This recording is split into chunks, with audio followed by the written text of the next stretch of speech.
దేశంలో ఎన్నికలు పారదర్శకంగా నిర్వహించడానికే సర్ ప్రక్రియ జరుగుతుందన్నారు కేంద్ర సహాయ మంత్రి భూపతిరాజు శ్రీనివాస్ వర్మ. భీమవరంలో కేంద్ర ఎన్నికల సంఘం చేపట్టిన ప్రచార ఆటోలను మంత్రి జెండా ఊపి ప్రారంభించారు. ఈ సందర్భంగా కేంద్ర మంత్రి స్వయంగా ఆటో నడిపి పార్టీ శ్రేణుల్లో ఉత్సాహం నింపారు. గత 2 విడతల్లో పలు రాష్ట్రాల్లో పెద్ద ఎత్తున అనర్హుల ఓట్లను గుర్తించామన్నారు. నర్సాపురం పార్లమెంటు పరిధిలో ఓటు హక్కుపై ప్రజలను చైతన్యపరిచేందుకు ప్రచారం నిర్వహిస్తున్నట్లు మంత్రి వివరించారు.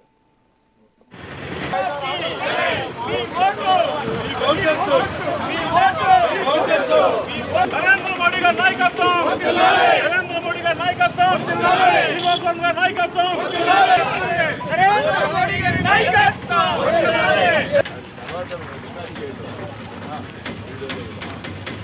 మాతాకి మన ఓటు మన భవిష్యత్తు, మన ఓటు మన భవిష్యత్తు.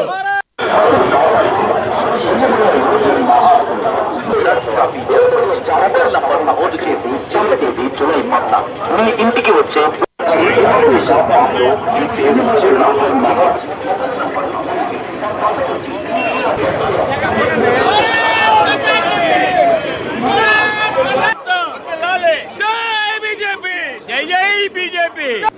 ఏదైతే సార్ ఎలక్షన్ కమిషన్ ఆధ్వర్యంలో సార్ కార్యక్రమాన్ని చేపట్టినటువంటి సంగతి మనందరికీ కూడా తెలుసు.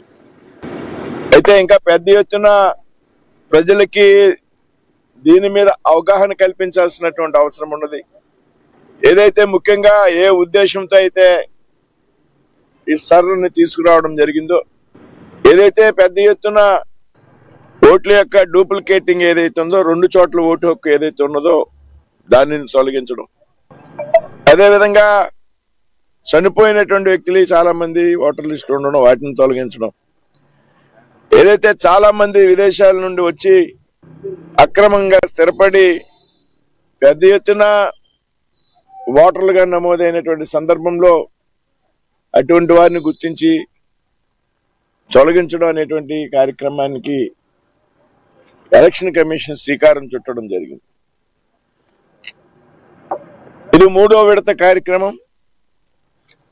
మరి మొదట జరిగినటువంటి 1, 2 విడతల్లో పెద్ద ఎత్తున అస్సాంలో కానీ, బీహార్లో కానీ, బెంగాల్లో కానీ, ఒక పెద్ద రాష్ట్రాల్లో దాదాపు బెంగాల్లో 90 లక్షల మంది ఓట్లు అనర్హులైనటువంటి ఓట్లు ఉన్నారు అంటే దాన్ని బట్టి ఎంత పెద్ద ఎత్తున అక్రమంగా వలస వచ్చిన వారి ఓట్లు ఓటర్ లిస్టులో నమోదయ్యాయనేటువంటి విషయాన్ని కూడా మనం గుర్తించాలి.